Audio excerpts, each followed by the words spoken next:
তো ধন্যবাদ আপনাকে এবং ধন্যবাদ আলোকিত সকাল পেজকে আমার বক্তব্য নেওয়ার জন্য। প্রথমেই বলবো যে এখানে আমরা এই প্রতিষ্ঠানটা প্রতিষ্ঠা করেছি 2024 সালে। এটা 2 বছর হয়েছে। এখানে স্টুডেন্ট সংখ্যা আছে 100+। স্কুলের নামটা কীভাবে আসলো, আমি এছাড়াও অনেকগুলো স্কুলে কাজ করছি, বিভিন্ন এই এমপিভুক্ত হাই স্কুল যেগুলো আছে ওগুলোতে কাজ করছি। এই কাজ করার প্রেক্ষিতে আমি বিষয়টা বুঝতে পেরেছিলাম যে ছোট বাচ্চাদেরকে নিয়ে যদি কাজ করা হয়, মানুষ এখন দিন দিন আমাদের হাই স্কুলগুলোতে যেভাবে নেশাগ্রস্ত হচ্ছে, মাদকে আসক্ত হচ্ছে, এই সকল জিনিসগুলো যদি ছোটো বাচ্চাদের কাছ থেকে যদি ওদেরকে এই সকল জিনিস থেকে দূরে আনা যায়, তাহলে ওরা বড় হয়ে এইগুলো করবে না। তো সেই প্রেক্ষিতে আমার মাথার মধ্যে চিন্তা আসলো যে আমি ছোটো বাচ্চা নিয়ে কাজ করবো, আগে এদেরকে ভালো পথে নিয়ে যাবো, ভালো মানুষ হিসেবে গড়ে তুলবো, তাহলে ওরা আস্তে আস্তে ভালো হবে। এবং আমাদের যে গ্রামের মধ্যে যে স্কুলগুলো, এই স্কুলগুলো আপনার একদম নাজেহাল অবস্থা, সেই অবস্থা থেকে, সেই কিনারা থেকে উঠে আনার জন্য, টেনে ধরে উঠে আনার জন্য আমার এই স্কুল প্রতিষ্ঠা। স্লোগান হলো, আমরা আলোকিত মানুষ ও সৃজনশীল সমৃদ্ধ বাংলাদেশ গড়া করে।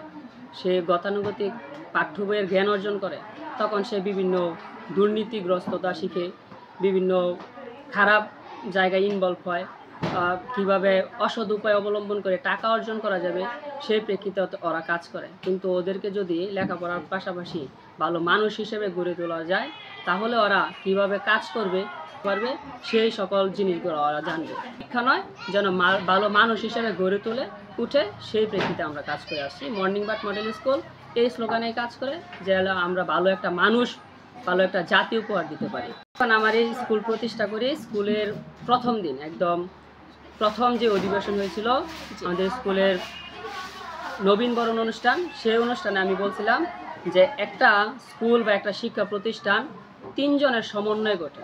যেমন একটা সিএনজি যখন আমরা রাস্তা দিয়ে চলি, তখন 3টা চাকা থাকে, এর মধ্যে একটা চাকা যদি নষ্ট হয়ে যায়, তাহলে সিএনজি যেমন অকেজো হয়ে যাবে, সামনের দিকে আগাবে না, ঠিক তেমনই একটা শিক্ষা প্রতিষ্ঠানের 3টা সমন্বয় লাগে। সিএনজির চাকার মতন একটা চাকা হলো শিক্ষক, একটা চাকা শিক্ষার্থী, আর একটা চাকা হলো অভিভাবক। একসাথে সমন্বয় করে চলে, তাহলে এই সিএনজি যেমন সামনের দিকে অনেক আগাতে পারবে, ঠিক একটা জাতি সামনের দিকে অনেক আগাতে পারবে। আলহামদুলিল্লাহ, আমাদের এখানে যদিও আমাদের একদম প্রান্তিক অঞ্চল, এখানে আপনার গ্রামের মধ্যে আমাদের এখানের আশেপাশের প্রত্যেকটা মানুষই কৃষির উপর নির্ভরশীল। অভিভাবকরা যদিও অত বেশি শিক্ষিত না, তবে আমি এই প্রতিষ্ঠান করে আমি একটা জিনিস বুঝতে পারছি, নরসিংদী শহর বা আমাদের আশেপাশের যে শহর অঞ্চলগুলো আছে, সেই অঞ্চলে যেমন অভিভাবকদের সারা, ঠিক তেমনই এখনকার গ্রামের প্রত্যেকটা অভিভাবক এই শিক্ষার্থীদের প্রতি, ছোট বাচ্চাদের প্রতি যেরকম যত্নশীল, এই যত্নশীলতা যদি ওরা ধরে রাখে এবং আমরা যদি ওদের কাছে যদি এই সারাটা ফুটে উঠাতে পারি, তাহলে আমরা আমাদের প্রত্যেকটা অভিভাবকের ব্যাপক পরিমাণে সারা পাই। আমাদের প্রত্যেকটা অভিভাবক, আমরা প্রত্যেক মাসে একটা করে সমাবেশ করি। এই সমাবেশে মা সমাবেশ থাকে, বাবা সমাবেশ থাকে, পাশাপাশি মা বাবা উভয় সমাবেশ থাকে, এবং প্রত্যেকটা এই অভিভাবক সমাবেশে আমরা পর্যাপ্ত পরিমাণের স্টুডেন্ট, আমাদের কাঙ্ক্ষিত যেই আশা সেই পরিমাণের অভিভাবক আমরা উপস্থিত পাই। গিয়েছিল, কিন্তু ওদিন আমাদের স্কুলে এই আমাদের যে 3য় সেমিস্টার পরীক্ষা, এই 3য় সেমিস্টার পরীক্ষা অনুষ্ঠিত হয়েছিল। এছাড়া আমরা ওইরকমভাবে বড় পরিসরে কোনো কিছু করতে পারি নাই, কিন্তু আমাদের যে সেমিস্টার পরীক্ষা আপনারা জানেন, সকল অভিভাবকরা আসে, সকল শিক্ষার্থীরা আসে, কোনো বন্ধ থাকে না, কোনো শিক্ষার্থীর অ্যাবসেন্ট থাকে না, অভিভাবকরাও অ্যাবসেন্ট থাকে না। অভিভাবকরা ছেলেমেয়েরা লেখাপড়ায় মানে ওরা পরীক্ষা দিবে, সেই পরীক্ষা কেমন দিতেছে এটা অতি উৎসাহী হইয়া সকল অভিভাবকরা তখন দাওয়াত ছাড়াই এমনিতেই আসে। তো সেই প্রেক্ষিতে আমার সকল শিক্ষক এবং অভিভাবকদেরকে নিয়ে আমরা এই আলোচনা সভা করেছিলাম। Morning bird model school, morning bird model স্কুলের যে প্রধান শিক্ষক আমি আশিক, আমি নিজে ডিজিটাল মাধ্যমগুলো নিয়ে অনেক উৎসাহিত, এবং আমার শিক্ষার্থীদের প্রতিও আমি এটা চাই যে ওরা এই ডিজিটাল মাধ্যমগুলোতে অতি উৎসাহিত হোক। এর সুবাদে আমাদের morning bird model school digital ফিঙ্গারপ্রিন্টের মাধ্যমে হাজিরার যে ব্যবস্থাটা এটা করেছে। এছাড়াও আমাদের যত কার্যক্রমগুলো আছে, যেমন আমাদের প্রত্যেকটা ক্লাসের জন্য অভিভাবকদের হোয়াটসঅ্যাপ গ্রুপ খোলা আছে। আমরা আমাদের যেই পাঠ পরিকল্পনাগুলো আছে, যেমন আমাদের প্রত্যেক দিনের ডায়েরি লেখা, এই ডায়েরি লেখার যেই একটা ডায়েরি লিখে তারপরে এটা আমরা ছবি তুলে হোয়াটসঅ্যাপ গ্রুপে অভিভাবকদের হোয়াটসঅ্যাপ গ্রুপে দিয়ে দেয়। একটা অভিভাবক যদি কোনো দিন অ্যাবসেন্ট থাকে, একটা স্টুডেন্ট অ্যাবসেন্ট আছে, সে অভিভাবক পরের দিন আসবে, কী পড়া দিছে, কী করছে, ক্লাসে কী আছে না আছে ওইগুলা সম্পর্কে সে অবগত থাকে না। তখন এই হোয়াটসঅ্যাপ গ্রুপ থেকে সে জানতে পারে যে আগামীকালকের কী বাড়ির কাজ কী। মাধ্যম এখন বর্তমানে সবচেয়ে বহুল ব্যবহৃত যেই সাইটটা আছে হোয়াটসঅ্যাপ গ্রুপ, এই হোয়াটসঅ্যাপ আমরা ইউজ করি। যেমন আমাদের মাল্টিমিডিয়া ক্লাস হয়, প্রায় সময় আমাদের প্রজেক্টরের মাধ্যমে বাচ্চাদেরকে উৎসাহ দেওয়ার জন্য মাল্টিমিডিয়া ক্লাসগুলো হয়ে থাকে। কম্পিউটার আছে, প্রিন্টার আছে, এগুলো আমরা বাচ্চাদেরকে আমরা এখানেই দেখাই। অভিভাবক পর্দা এত বড় প্রজেক্টরে আগে তো এরকমভাবে দেখে নাই, একদম ছোট বাচ্চা, ওরা তো এই জিনিসটা বুঝেও না যে এটা প্রজেক্টর।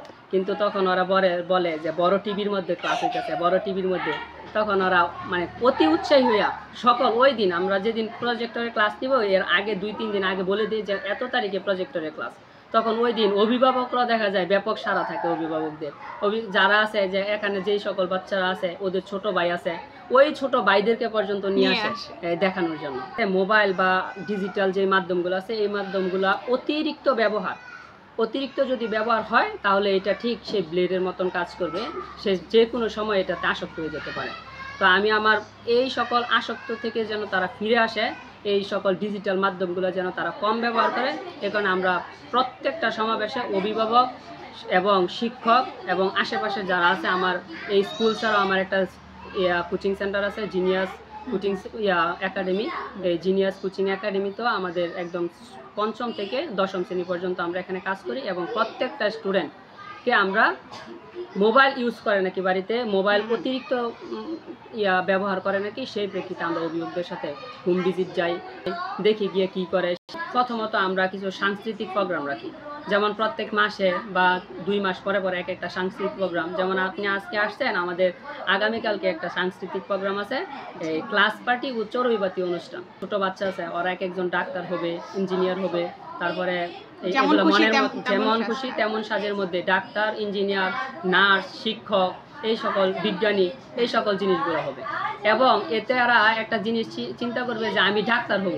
একটা বাচ্চাকে যখন আমি সিলেক্ট করে দিব তুমি ডাক্তার, তখন তার এই যে 5 বছরের একটা কোমলমতি বাচ্চা, সে ডাক্তার কি, ডাক্তারের কাজ কি, এটা যখন সে জানবে, ভিতরে যখন ওর ভিতরে জাগ্রত হবে, তখন সে ডাক্তারের যে বিষয়গুলো আছে এই বিষয়গুলো নিয়ে বাড়িতে সার্চ করবে, রিসার্চ করা। যেই ডিজিটাল মাধ্যমগুলো আছে, ডিজিটাল ডিভাইসের যে আসক্ততা, এটা ওরা দূরে থাকতে পারবে। আপনাকে আমাদের কোচিং সেন্টারের বিষয়ে প্রশ্ন করার জন্য, আমরা জিনিয়াস কোচিং একাডেমি স্থাপন করেছি আমি 2017 সালে।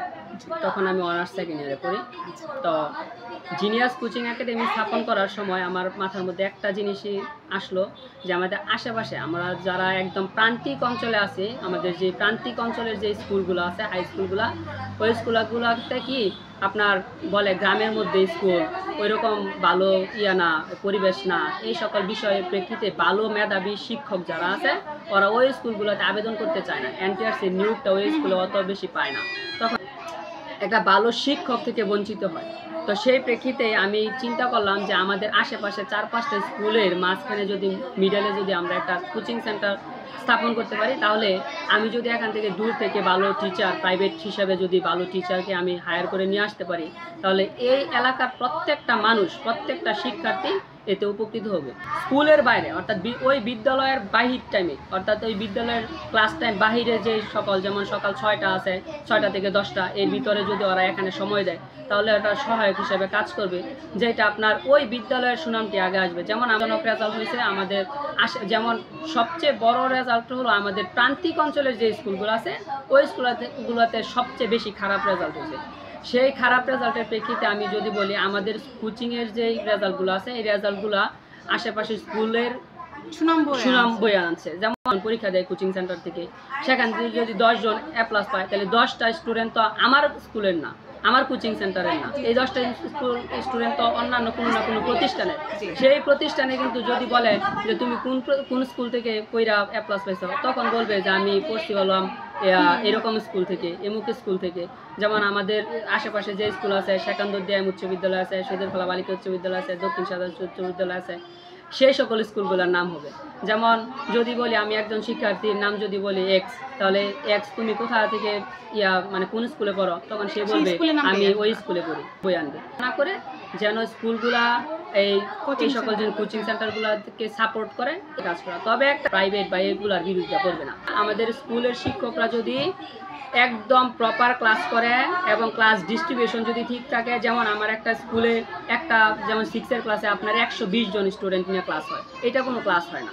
আপনার এখানে যদি ক্লাস ডিস্ট্রিবিউশন থাকে 40 জন নিয়ে ক্লাস করুক, তাহলে আপনার ভালো রেজাল্ট আসবে। এখন আপনি 120 জন নিয়ে ক্লাস করবেন কিন্তু 40 জন আপনি ভালো রেজাল্ট প্রত্যাশা করবেন, এটা কখনোই হবে না। তো ভালো ক্লাস ডিস্ট্রিবিউশন থাকলে অবশ্যই ভালো রেজাল্ট আসবে, সেখানে বিরোধিতা করার কোনো, আমরা ওদেরকে সহায়ক হিসেবে কাজ করতে চাই। ধন্যবাদ, আপনাদের চ্যানেলকেও ধন্যবাদ।